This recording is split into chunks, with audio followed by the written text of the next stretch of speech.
Black Forest. Black Forest.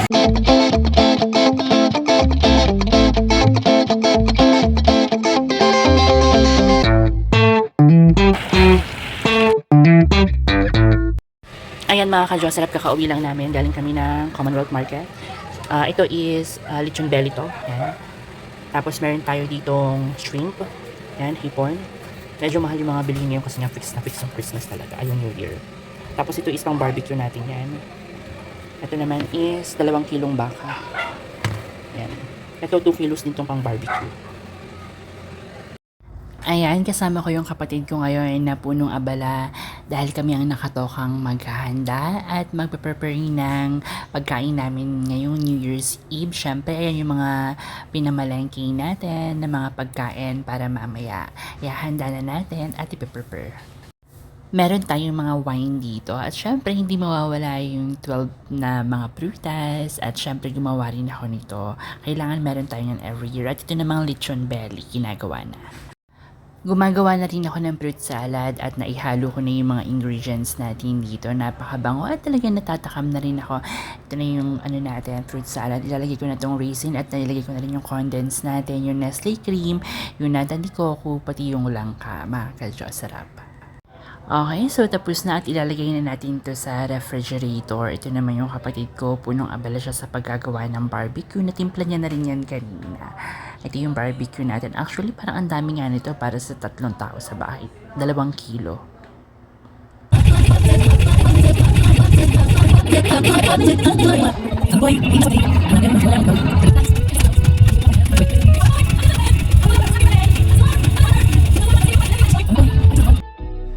Ayan, at malapit na rin matapos yung ginagawa niyang barbecue. Natimpla na rin pala ito mga ka-Diyos. Sarap kanina pagdating namin, kasama ko siyang namalengke kami sa Commonwealth Market. Actually, nalate na nga kami ng gising pero buti na lang ang bilis ko talaga mamalengke. So, dapat 4 AM aalis na kami. Nakaalis na kami ng mga 6:30 dahil hindi ko masyado narinig yung alarm dahil pagod na pagod din ako dahil may pasok ako. At ito na nga, dumating na rin yung pinadala ng classmate ko na si Carla. Ayan, thank you for this wonderful donut. Yan, matutuwa na naman yung mga pamangking ko niyan. Ayan, syempre mga ka-Diyos, sarap. Ito is perfect din kung merong mga occasion sa inyo. Pwede kayong magpagawa sa kanya dahil business niya yan. Inutusan ko naman si Stelly, itong bunso na kapatid namin, na sabi ko sa kanya, ikaw yung magtoka ng magde-decorate ng 2026. Gawin mo yan, yung decoration. At pagkatapos, lalagyan natin yan ng mga balloon. Syempre, yung motive natin is white. Diba? Kasi kasama siya sa natin, white, silver, ganyan. So, yung white is, lagyan naman natin ng ibang color para hindi rin masyadong Pero yung team talaga namin ngayon is white at saka gold. Pero yung nabili na rin niya kasi yung pang-design is silver dahil wala nang makitang white. Yung balloon na lang is lalagyan na lang daw niya ng cotton. So, medyo magastos at matrabaho na. Pero minsan lang din naman kasi ito mga ka-Diyos. Sarap kaya naman, gawin na natin. Ito na pala yung kapatid ko. Ayan, iniihaw na yung barbecue. Tapos, nagawa rin kami ng lechon belly. Yan. Perfect na perfect at ang bango-bango ng barbecue namin mga ka-Diyos, sarap. Tapos itong pinapahid niya, isanglagay siya ng ketchup on top na merong mantika para hindi din masunog at hindi ganun tumigas yung barbecue natin para meron din siyang lasa pero natimpla niya na yan.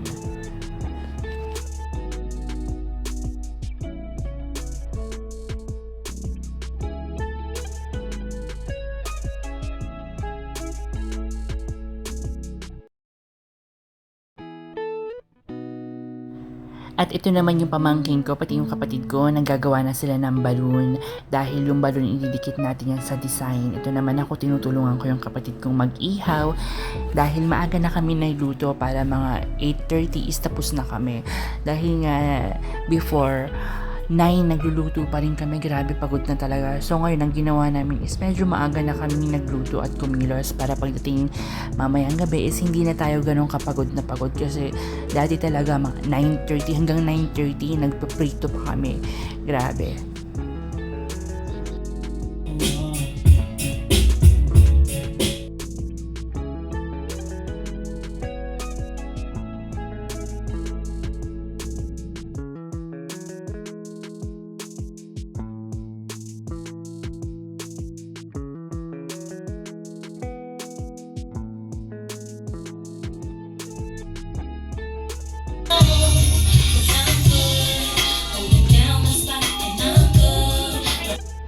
Meron din tayo dito yung bangus. Ang sarap niyan mga ka-Diyos. Sarap. Ayan na, nagawa na niya yung pinapagawa ko na 2026. Okay, ang gagawin naman natin ngayon is ayusin natin tong table dahil gusto ko maayos na yung table at magluluto na rin ako ng pagkain na menu ko.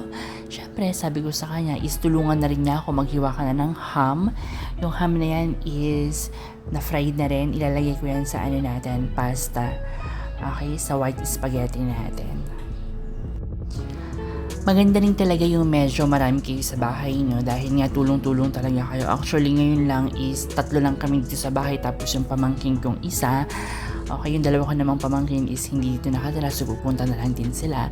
Dahil yung iba kong kapatid is wala dito. Yung isa nasa ibang bansa, yung isa naman sa probinsya. So kami na lang yung nandito, no?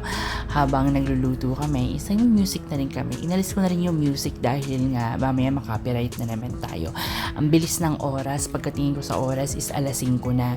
Ngayon sisimulan ko na yung niluluto ko. Yung kapatid ko naman is naggagawa na rin siya. Sa kanya ko na pinatoka yung mga ulam-ulam. Ako naggagawa ng dessert, tapos ako na rin gagawa ng pasta. Siya na magluluto ng mga ulam. At ayan, kinukuha ko na yung mga gagamitin ko. Sumasayaw-sayaw na rin ako, no? Dahil feel na feel ko na talaga yung ingay dito sa amin, no? Yung kapitbahay namin, nagpapatugtog. Sa kabilang bahay, yung kapatid ko, nagpapatugtog din. At nagpapatugtog din ako dito, no? Iba rin talaga kapag medyo madami kayo, may kasama. Dahil nga tulong-tulungan kayo sa mga ginagawa sa loob ng bahay, sa mga pagluluto. Iba talaga yung New Year's dito sa Pilipinas, no? Talagang kakaiba. Alam mo, parang piyesta palagi, no? Ayan, ito na ginagawa ko na yung natin, carbonara.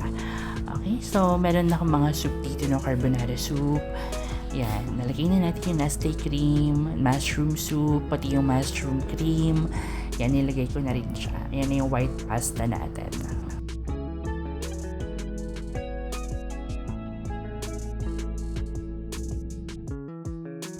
Ayan, unti-unti na tayong natatapos. Tapos ito naman is, meron tayo ditong baka. Itong baka na to is lalagyan ng broccoli. Napakabango.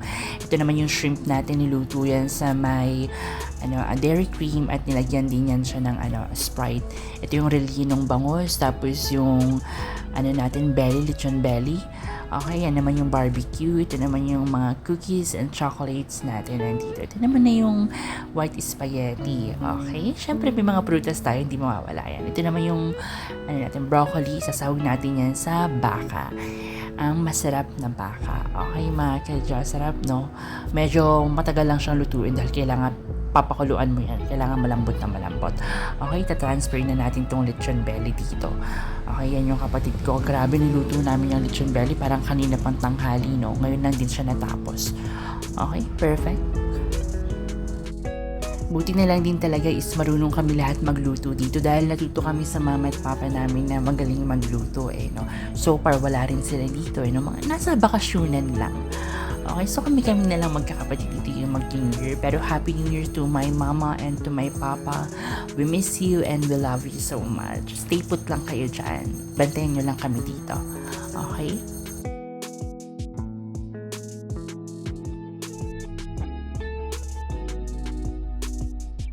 Ayan, perfect. Handa na lahat. At ito ang pagsasaluhan namin ngayong New Year's Eve ng mga kapatid ko.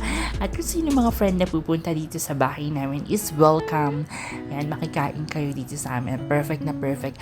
Actually, minsanan lang din naman to kaya talagang gagastos na lang din ako, no? Isahan na lang din. At syempre, naisip ko sa isang taon is minsan lang naman to. So, why not, diba? Kung meron din naman tayo at I work so hard. So, I have capacity to buy what I want. So, it's a blessing. Kaya sharing din natin yan sa mga family natin, sa friends natin. Sharing natin yan, guys. Yan. Thank you, God, for all the blessings that you gave to me for this 2025 and this coming 2026. Thank you so much for all the blessing. Please guide us. Guide me. Bless our home, mga kadyosara. Ayan, ito, nagpapagod, magpipicture-picture na kami. Ayan, syempre, bago ang lahat, bago tayong magkainan, kailangan meron tayong picture-picture yan, yung kapatid ko. Tapos ito yung mga pamangkin ko, syempre, taking picture with Baby Adley and Ate Rachel. Okay. Tapos, ito naman yung kapatid ko na isa. Siya yung talaga yung nag-ayos ng mga pamangkin natin. Okay? tatlo na sila dyan nagpipicture. Yan yung mga pamangkin ko. Iba talaga kapag meron ding bata sa loob ng bahay, no? Kasi kami lang din naman dito. Buti na lang din at merong bata. Okay, magpicture-picture na tayo. Mamaya kami ng lahat. Magpipictorial na kami. Every year talaga meron kaming pictures na magkakapatid tuwing Christmas and tuwing New Year's. Yan, kinocompile ko yan para meron tayong mga babalikan in the coming futures. Okay, so tinawag namin tong kaibigan ng kapatid ko. Yan, siya yung magkukuha ng pictures sa amin dahil kami lang naman din yun nandito. Hindi na namin ginamit yung pang stand ng camera dahil mas maganda kung merong magtitake ng pictures sa amin. Okay, prepare na kami lahat. Kanina, haggard lang tayo. Kaya pala ako naka-face mask is allergy ako sa usok. Ang bilis kong maubo. 2 weeks ago is nagkaubo. Kaya nagpa-face mask talaga ako. Syempre, pagkain yung ginagawa natin. Ayoko namang maubo o mabahing, di ba, sa pagkain. I don't want to spread my virus. Although magaling naman na ako, wala na akong sipon at ubo. Pero kapag nakakalanghap talaga ako ng usok, lalo na yung sa barbecue, grabe, naa-atching ako tapos nauubo ako. So, kailangan tayo ng face mask. Lalo na ngayon, no, ang daming may mga ubo at sipon.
Ayan, so hanggang dito na lang muna yung video ko, no? Dahil nga malapit na rin mag-12 at naririnig ko na yung putukan sa labas. Okay, bye mga ka-Jocerap. Don't forget to like and subscribe to my YouTube channel para lagi kayong updated sa mga latest video ko. Stay safe, have a good day, stay fresh, at sulubungin nating maganda ang 2026 ng ligtas at maayos.